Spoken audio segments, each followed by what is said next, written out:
Uh, Good afternoon, everyone. First of all, I hope everyone is in good health and safe as we are dealing with this unprecedented situation with the COVID virus. And also, I would like to thank you very much for joining our spring summer webinar series that we are offering here. Um, we are the Metropolitan Parent Center of New York City. We are a federally funded parent information training center, and we offer a variety of resources to parents that have children with disabilities.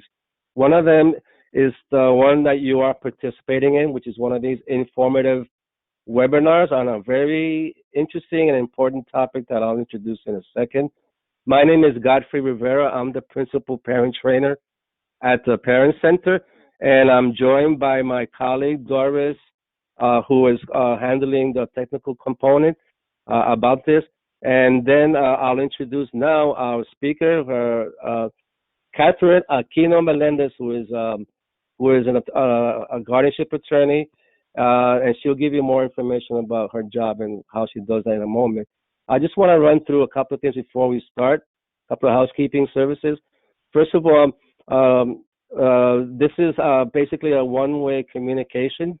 You will be muted. You won't be able to make comments. But if you do have questions, and I think you will, there is at the bottom of your screen, there's a little chat window where you can write your comments and your questions. Doris will be able to see those comments and questions and write them down. And at the end of the presentation, you'll have a chance to ask our attorney about your questions. She's going to talk about a theme that is one of my favorites too. And I tell parents when we do workshops, etc., that everything that you do, even if you're looking at your 3-year-old who is in preschool, everything parents do is to prepare your child for life after school. And for a child with disability, that's a very complicated process that needs to be engaged carefully. And Catherine will be able to give you some information about how you can go about doing that and address some issues that you should be aware of too. So you know what? I'm going to turn it over to Catherine, and she'll be able to engage this wonderful and very important topic. All right? As they say on Broadway, Catherine, take it away. Thank you, Godfrey, and good afternoon to everyone who's participating. I'm seeing the number of attendees just increasing by the minute, so I'm very happy that we've had such a great turnout this afternoon. I'm Catherine Aquino Melendez. I'm an attorney from the Westchester Valhalla office of the Cuddy Law Firm, and we wish you all the best of health, and we hope that this can be informative to you as well as any other relative or friend that you may have, that may need this information. I do want to touch on a few items that Godfrey, we spoke about a little earlier. The Cuddy Law Firm is conducting weekly updates on special education updates. I know that this is also very important to a lot of you out there. And the districts are still responsible to provide a free and appropriate public education to every single student out there that's, receiving educational services from them. Again, the Cuddy Law Firm on the Facebook page has some webinars already posted, both in Spanish and in English. And every week we're going to be updating the community with any new information that is released. With that said, part of the DOE's obligation is to transition plan, right? And usually a transition plan begins when the child is 15 years of age or younger, maybe around 14, especially if that IEP is going to be implemented once the child is 15, right? To go into what we may consider those early teen years or high school. And post high school age, before going into, graduating or aging out of the school district, you have to have a transition meeting as well in order to plan for that future, that individual's future. Something that should be discussed, and unfortunately is not always discussed at these meetings, is the guardianship advanced directives, and life planning for this individual with disability. Okay, I believe you can all access this presentation in the handouts option, but either way, I'm going to try to go in order, and we will answer any questions at the end before I transition into Spanish at 2 o'clock. So something that I want to touch on that is crucial for everyone on this webinar, including Godfrey, and whether your child has disabilities or not, and again, for you yourself, is advanced directives. Advanced directives are forms that are have standard language, and they are necessary because they allow for you to appoint an agent, whether it be a power of attorney or a healthcare agent, to make decisions for you. We're all living through this COVID-19 pandemic, and these documents are very important for every single one of you because, God forbid, something happens to you, there's someone that can take over your well-being, right? Make health decisions for you or handle any of your personal businesses, whether it be banking, real estate transactions, name it, opening a bank account, etc., with a power of attorney appointed. So again, very important for everyone, but this is also something that is important for an individual with disabilities. And the advanced directives are, for individuals at 18 or older, right? Because legally at 18, you're an emancipated adult, whether you have a disability or not, okay?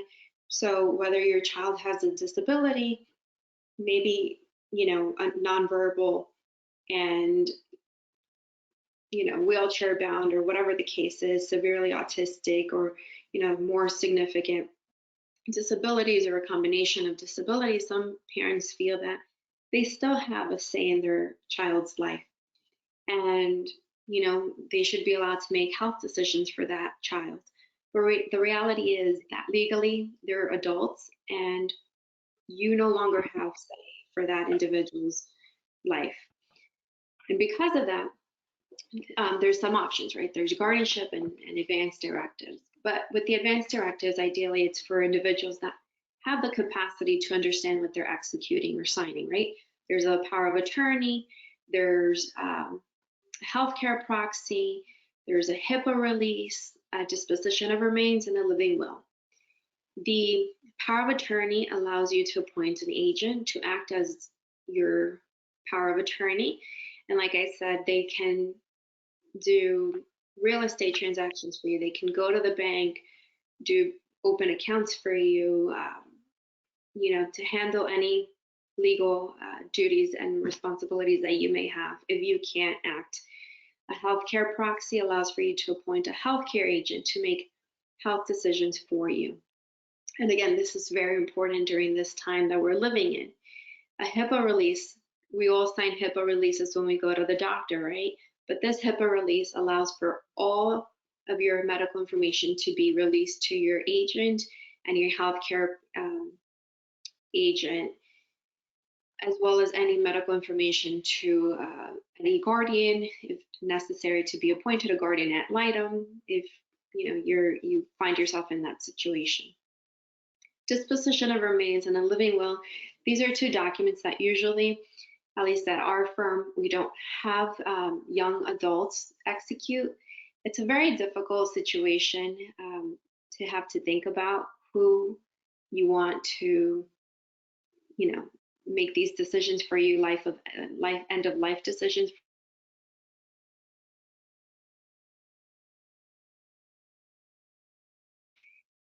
Some parents say, it's okay.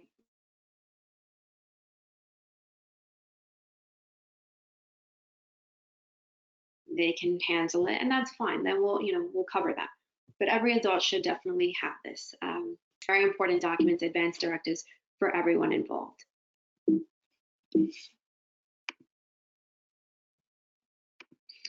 Supported decision making. So supported decision making is very important because it's a new form of helping your child with disabilities. Again, someone that doesn't have significant disabilities but can make some choices of their own, right? And it's getting a team of people to help you make these decisions. It's the alternative to a guardianship, which is probably on the spectrum the most controlling form of being over and protecting your child. Supported decision making, although very important and very popular in a lot of states, it is not authorized in New York State. And there is some hesitation as to whether this would be the most appropriate form of, decision making for individuals, because it's not enforceable, and it's just the team of people that are helping this individual make these decisions. For more information, you can always visit the Supported Decision Making website, and the link is on the handout. It shows you various map with which states consider it and where it's authorized, and if it's not authorized. I can tell you that in New York State, although it's not authorized or legally binding, some judges have denied guardianship petitions because of supported decision making. So keep that in mind. Now we're going to get into guardianships. There's two types of guardianship. Guardianship Article 81 guardianship and an Article 17A guardianship. I'm just going to briefly touch on 81. This is something that's a little bit more expensive because you actually have to petition, serve individuals, it's a lot more involved. There's a more lengthy hearing involved, and disclosure evidence has to be submitted, and there's a lot of different parties involved for an 81 guardianship. But this allows for the court to appoint a guardian to make any personal and or financial affairs for that individual that can no longer manage his or her own affairs. Usually this is something that's more applicable for an individual with dementia or an elderly person, right, that doesn't have much ability. And maybe it can be tailored to just handling the personal affairs of that individual or their financial affairs. Now, all 81 guardians in New York State have the same powers. And again, it can be divided among the financial or personal affairs, but it's a lot more involved. Now, probably what most of you signed on for was to hear about Article 17A guardianships.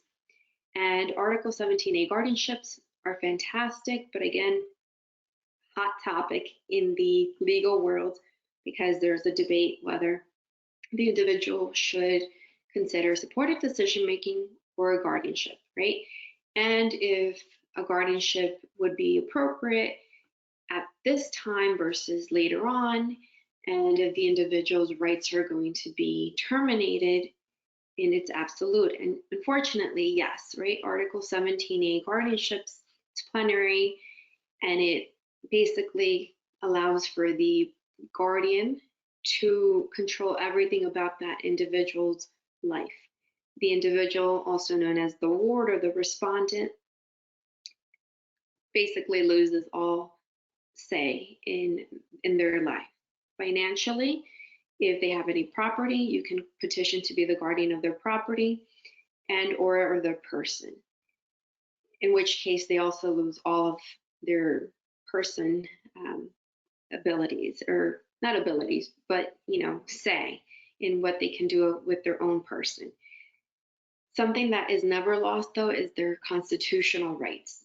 Okay, so your child can get married, and there's many individuals that get married that have disabilities, and you can't make an individual sterile. I know that sometimes families think that, well, my son or daughter won't ever be able to understand, the complications or what it entails to have a child, but you can't sterilize that individual with an Article 17A. And so the way that guardianships work, it's by petitioning the court, right? So there's a petition form, a packet. You can access this on the web. You can also go to the court directly, go to the clerk's office. They usually have every document sent out.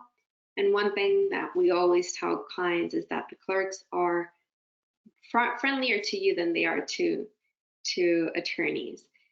Not to say that they're not helpful, and some of them are a little bit more helpful than others, but clerks, are more than willing to help the parents with the application.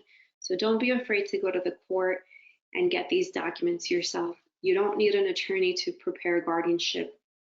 I'm not here to promote, that you need an attorney to do a guardianship.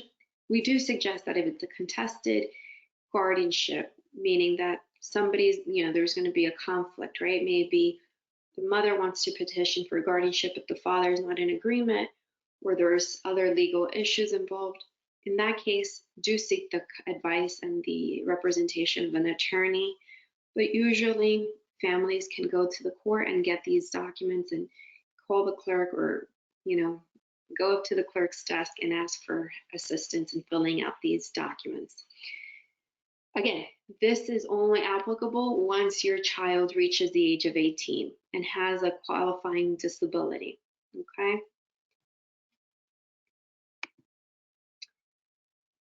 The qualifying disabilities would fall under someone who has an intellectual or developmental disability and is not capable of managing his or her own affairs.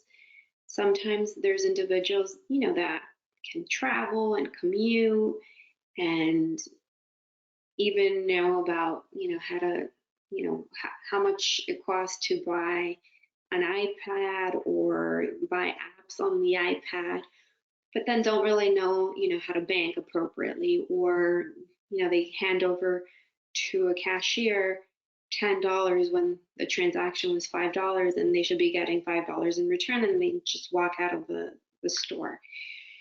So maybe they have some capacity, but not full capacity. And then you might want to consider the guardianship versus advanced directives. Again, I touched on the guardian of a person and property, right? So you can petition to be the guardian of both or one or the other. Where do you file guardianships? You file guardianships at the surrogate's court in the county that your child lives or where you reside. And it can be the parent petitioning the court, or a legal guardian, or a grandparent, or an aunt. But if the parents are still living, the courts may question why the parent is not seeking to be the guardian of this individual. There's a lot of questions that can arise, but just keep that in mind. And again, every case is different. We've included a link for your, you can access court information. I will tell you that the courts, unfortunately, specifically the surrogate's court, are not very responsive during this time. My paralegal and staff, myself and other staff members, we've been contacting the courts, and it's a miracle when we actually get a response. The courts have been working slowly to open, certain departments and to handle more and more matters every week due to this pandemic. A lot of, procedures are happening virtually, just like we're having this presentation virtually, but not everything is still up and running. And they were only handling essential matters and have now opened the courts to handle some non-essential matters. A little unclear as to what they consider non-essential. And even then, not everything that's, outstanding is being handled. So if you reach out to the courts, you might not get an answer, but feel free to go onto their websites if you want to consider, petitioning the courts right now for guardianship. Their websites are very, user-friendly, most of them, and you can get a lot of information and download a lot of the forms from the website. But you probably won't have the help from the clerks right now. In fact, we had contacted a clerk at the Westchester court, and I think it was probably in early March. And it wasn't until this week that we received a response from her. And unfortunately, her response was not very helpful, and she recognized it and apologized. But they can only do so much because a lot of them are also working remotely. We're only allowed to go into the courts on specific days with certain permission. Okay, so applying for guardianship. Once you get access to these documents, and or if you work with an individual, an attorney that is helping you prepare this guardianship petition, there's a few things that you need, right? The first is the physician and psychologist affidavits. And these affidavits are to be completed by the physician, and we'll touch on each one. If you don't have access to a psychologist, for example, maybe the pediatrician or the internal medicine physician, then you seek another physician that has expertise or specializes in individuals with developmental or intellectual disability, okay? Then there's the petition, the consent affidavit, and waivers, as well as the OCFS form. I'm going to skim through these because these are just templates that, showing you how the physician has to complete this affidavit, or the psychologist. Also keep in mind that you want them to have seen your child within the last 6 months, or if the surrogate court of your area requires a specific time frame, be mindful of that, right? Because every court varies. Westchester varies from the Bronx court. The Bronx court varies from the Queens court and New York County. So just be mindful about these things. Make sure the doctor that's completing this form answers every single question. And there's a recent psychological testing or any sort of evaluation conducted that's being referenced, and attach a copy of that evaluation to the affidavit. Because if not, most likely the court will ask for it after you've submitted everything. So be proactive. This is a sample of the petition that the proposed guardians will complete. And if you look at where my mouse is selecting on the upper right-hand corner, it's the petition for appointment of guardian of person and property, or limited guardian of the property. And you can indicate which one you're seeking. Here's some more information you complete. If the respondent resides at a residential home, you complete that information. If there's any siblings that are over the age of 18, your child's property, the respondent's property, especially if you're seeking guardianship of the property, because then you'll have to most likely complete a guardianship accounting on a yearly basis, and the courts will provide you these forms. Standby guardian information, right? Who you want to be the backup guardian. If you petition to be the guardian, you want to have a backup. So consider a standby guardian, or an alternate standby guardian.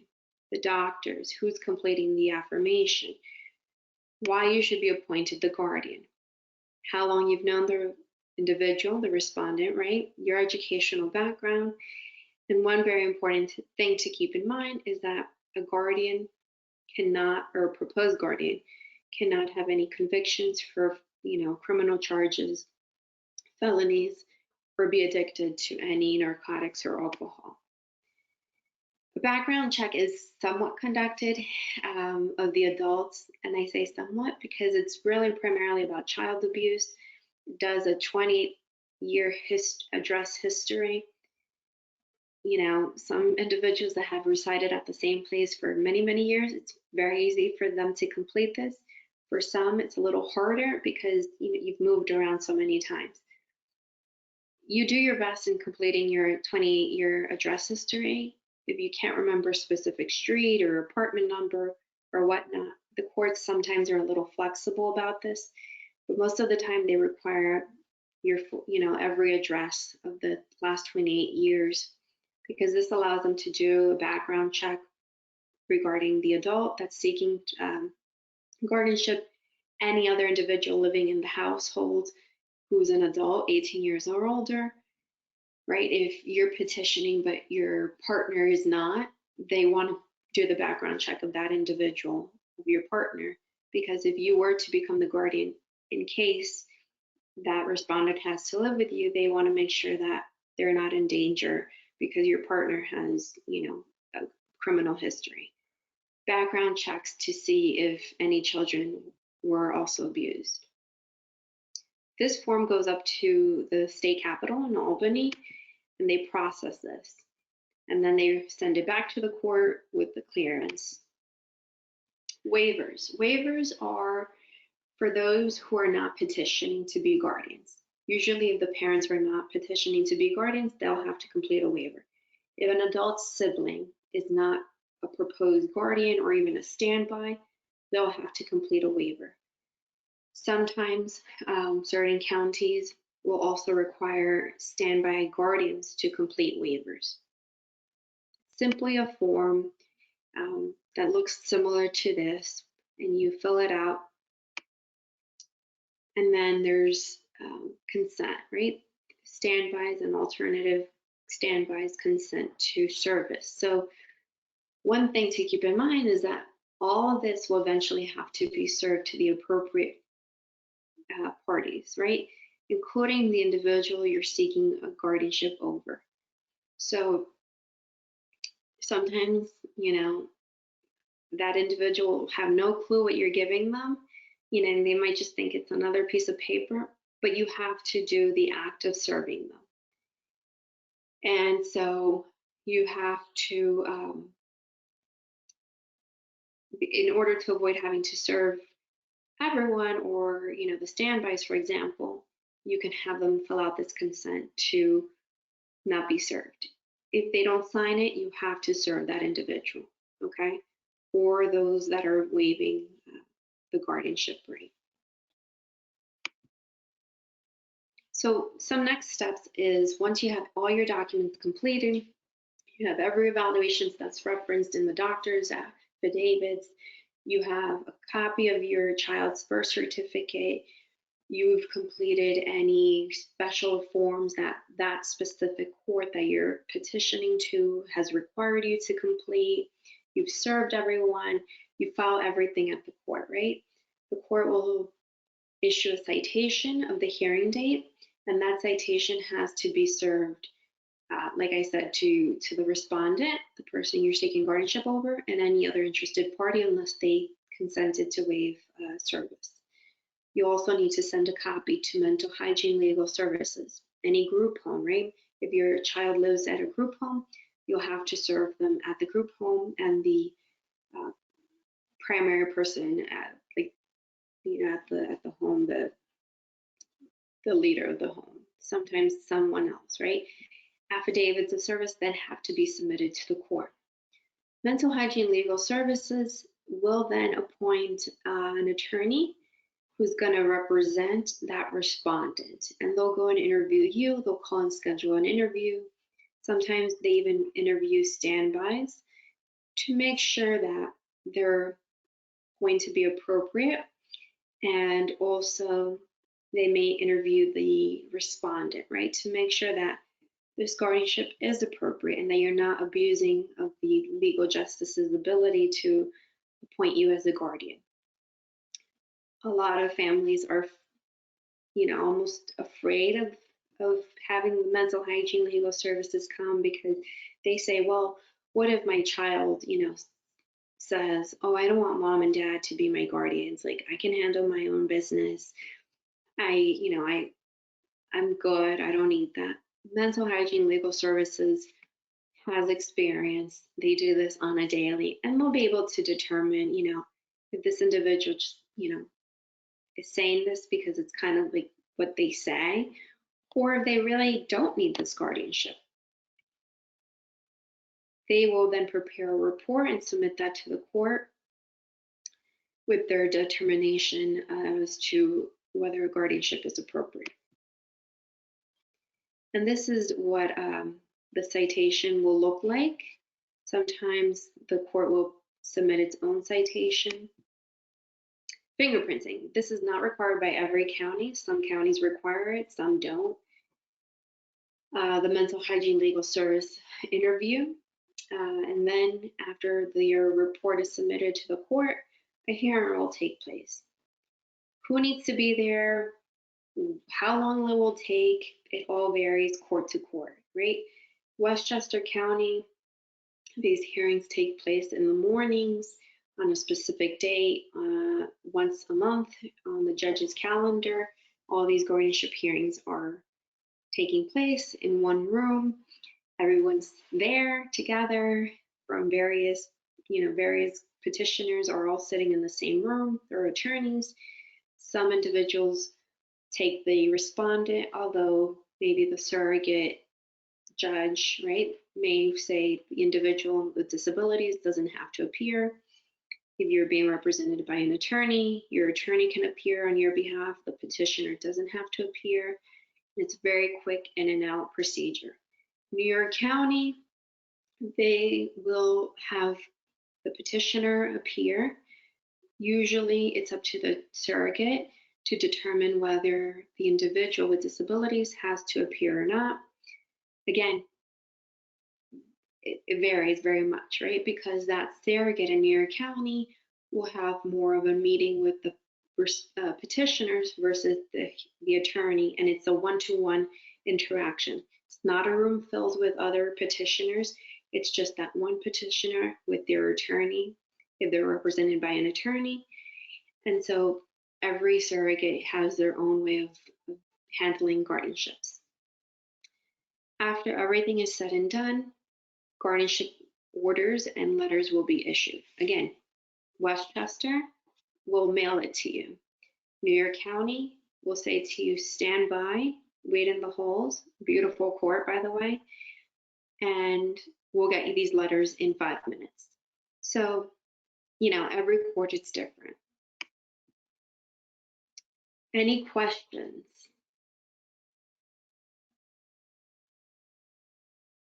Yes, we have a few questions. Great. How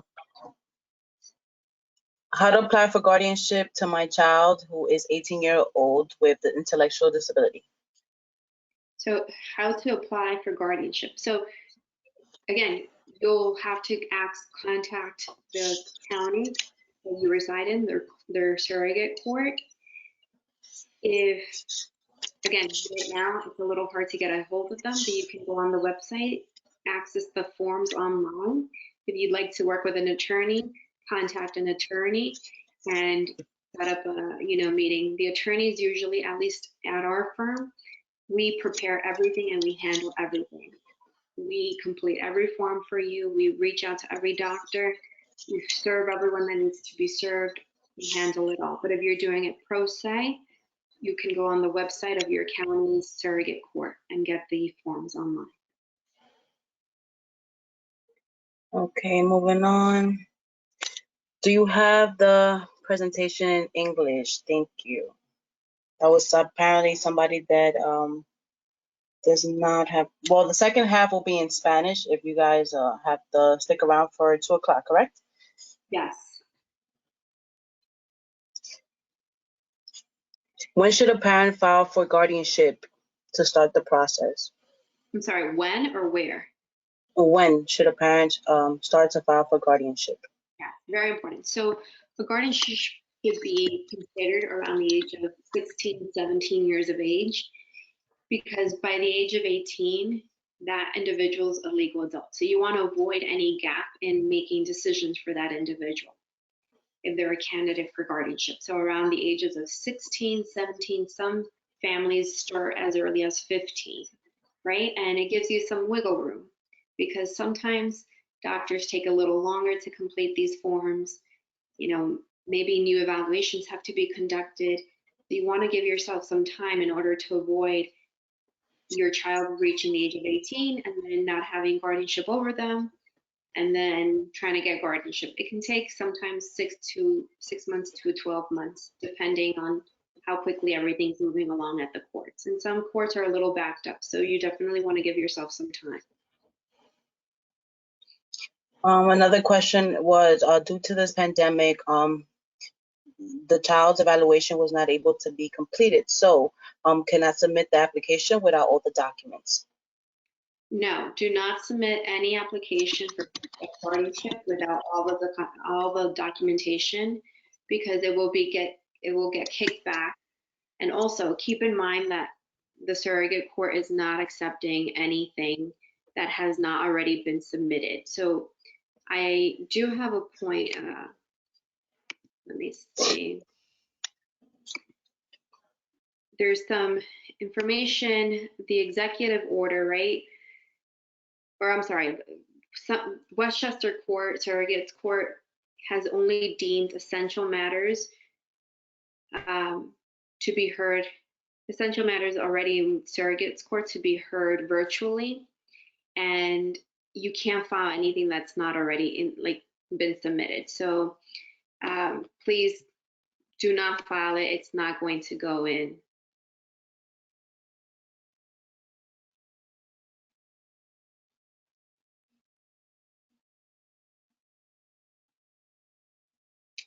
Something very important, Doris asks any other questions. The executive order that Governor Cuomo signed on April 7th, executive order number 202.14, allows for the Surrogates Court Procedure Act to allow for any individual, a member, guardian, right, legal custodian, or primary caretaker who works or volunteers in the healthcare facility or who would reasonably believe that they can be infected by the virus to designate a standby guardian by means of a written designation. So keep that in mind. If you're within the, the medical field, or you think you can, you're in an area that you can be at higher risk, you can appoint someone as a standby guardian in writing. What is the cutoff age to apply? I'm sorry. Can you say that one more time? It broke up. What is the cutoff age to apply for guardianship? There is no cutoff age to file for guardianship, as long as you're doing it, ideally some individuals petition for guardianship when their children or even siblings are 20 and 30 years old, right? There's no cutoff, but what you want to avoid is hitting that wall that you won't get any more answers from the doctors. You won't be able to say to the doctor, I don't want my child taking X medication because it causes them to have Y reaction. It's up to the individual and the doctor, right? You don't want to be in that situation. Or, God forbid, right? We're living through this. Your child is infected with COVID and they have to be in the hospital by themselves, and there's no say as to who can make these decisions for them, right? Because they don't have a guardian appointed and they're already 18 years of age. So you want to be proactive and avoid hitting that brick wall. Also, you can apply for government benefits once you've applied for guardianship, right? You have say of that individual's person. Okay, this question is for Godfrey. Godfrey, people wanted to know if they'll be able to have access to a copy of the presentation.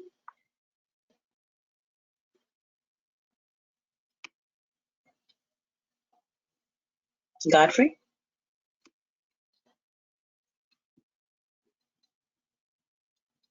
Okay.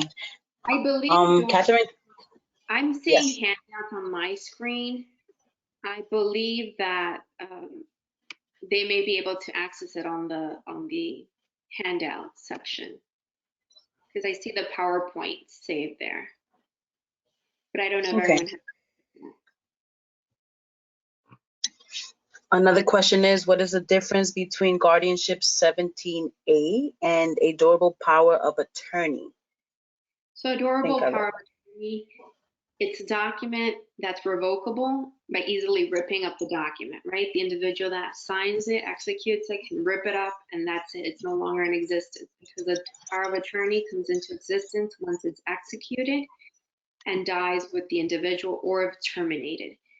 A guardianship 17A, an Article 17A guardianship, there's an order from the judge, so that's permanent.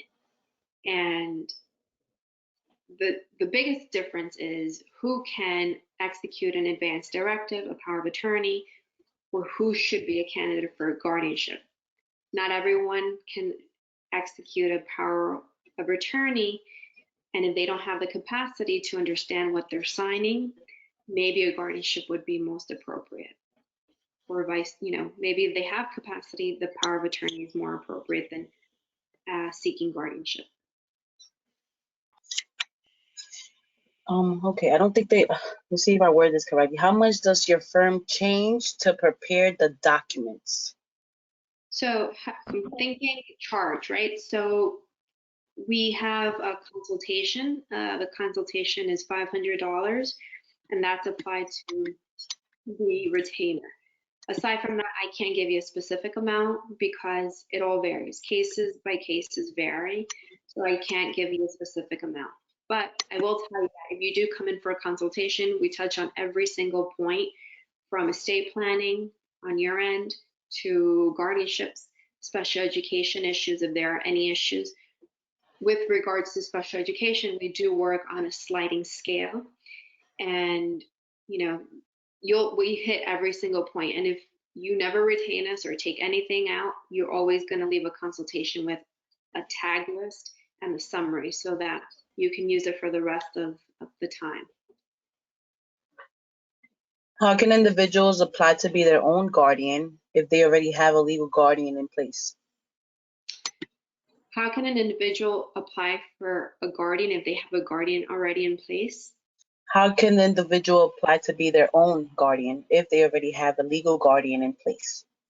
So if they have a legal guardian in place and they're over the age of 18, right? Because we want to differentiate if it's a minor, 18 years and younger, and has a legal guardian appointed, maybe, as per a will or court order, versus a guardianship. But if you already have a guardian appointed and you want to petition yourself for another guardian, I don't believe there's any means. You would have to submit, motions to court and revoke your former guardianship and then petition for the new guardianship if necessary. But you really wouldn't have the capacity to do so if you're seeking a guardian for the person, unless it's just for the property.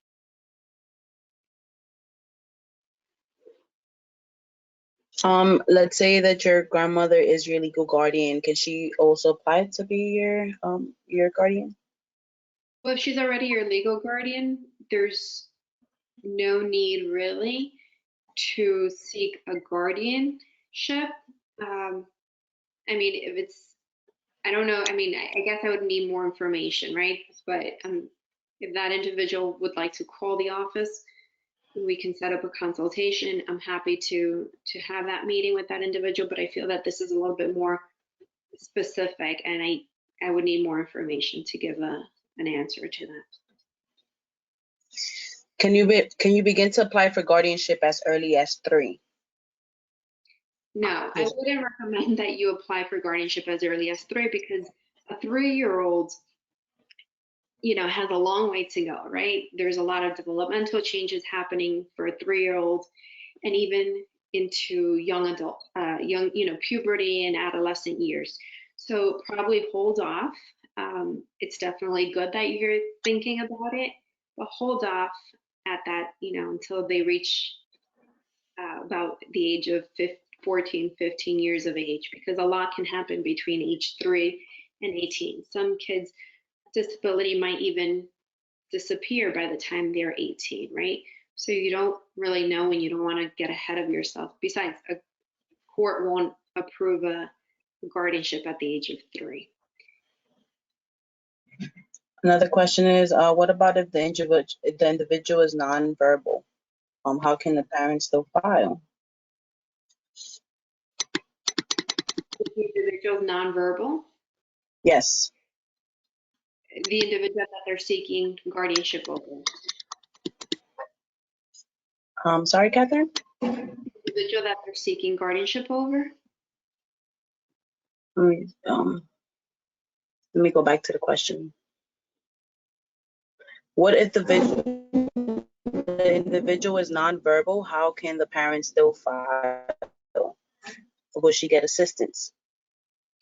If the individual seeking the guardianship is, I couldn't hear the question, Doris, it was breaking up, but if the individual seeking guardianship is nonverbal, then, you know, is that the question? Yes. I mean, they can still petition because it's in writing, and, you know, if they're nonverbal, they have sign language or whatever the case is, the courts will assist providing those language assistances during the hearing if needed. Do you recommend co-guardianship in case one of the family members passes away? Yes, always think about the what ifs, right? So you can appoint 2 guardians, you can appoint 2 standbys, 1 alternative standby. You always want to think of the possibilities, right? Of what if I get sick, right, with COVID? At least my husband can be my child's guardian. Then if both of us end up getting sick, I have a standby, right, that can be the guardian. You always want to think of the what ifs. And also something to take into consideration is the age of these individuals that you're appointing, right? Because maybe you appoint someone that's similar to your age, but you're kind of getting into old age already. Think about an alternative, a standby that's a little younger, right? Maybe a cousin or even a younger aunt or something, right? So always keep that in mind. Definitely keep that in mind. Catherine, let's say the parent is undocumented. Can they still apply for guardianship for the child? So this is a very hot topic, right? Especially in the political environment that we're living in these days. Can I apply for guardianship even if I don't have citizenship? And the answer is yes, you can. But a big but is that the court may, not allow for guardianship to take place. They should not ask that question, and there's really nowhere that you provide that information for, right? But the information is revealed when the OCFS form is sent to the state and they do your background check, right? That's when everything kind of comes out. And again, it's a risk that families can take, but knowing that there's no guarantee as to what may happen.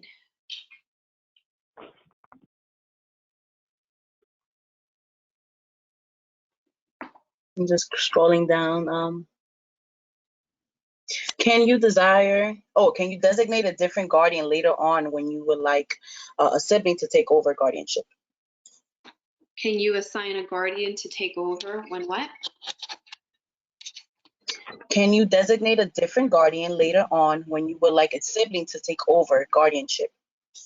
You can definitely change the guardians and standby guardians on your petition, or rather it's the court's order, right? So let's say today you petition for specific guardians and standbys, and you stop talking to that person, or someone passes away, or you feel that, person Y may be better later down the line, or you have a child that reaches the age of 18 who, when you originally petitioned for guardianship, was a minor, you can definitely seek a new petition to appoint these new individuals. And something to keep in mind is that standby guardians, when they have to act, right? Let's say the guardians are no longer alive or capable of acting as guardians, the standby guardians have a specific timeline to seek the court to approve them as standbys. So they have to petition the court, the standbys, to become acting guardians if the designated guardians are no longer capable of acting appropriately as guardians because of incapacity or death. How old can the evaluations that will be included be? Like, how old can the evaluations be? So you want very recent evaluations, right? Because you want to allow for a clear picture to the court and to mental hygiene legal services. So I would say have an evaluation no older than a year old, right? When your kid is transitioning out of school, right? We spoke about this very early on in the presentation. During that time, when the school district is planning the transition out of school, have them conduct these evals, right? It's perfect, right? You get psychological, you can get all these evaluations that can be used, but definitely nothing older than a year, I would say. How do you apply for a healthcare proxy? You don't apply for a healthcare proxy. A healthcare proxy is also, along with the advanced directives, a document that is completed at an attorney's office, right? Don't go off of legal Zoom. Please don't. Advanced directives have to be prepared by attorneys and executed at an attorney's office, because the language is appropriate. It's standard and it's appropriate to be used in all sorts of medical situations. All right, just scrolling down, we have a lot of questions. All right, well, I'm looking at the clock and I have 10 minutes before I begin my Spanish version, but I'm happy to answer any questions along the way. How can I contact your firm for guardianship? So to contact our firm for guardianships, you can call our main line, 914-984-2740, and an intake coordinator will do the consultation and do the intake, and they'll set up the consultation. So that's how you can contact our firm, or you can shoot me an email, or Amanda Ford at AFORD@CuddyLawFirm.com. And I believe or you can even, that's our direct line, 914-984-2740. So feel free to contact us.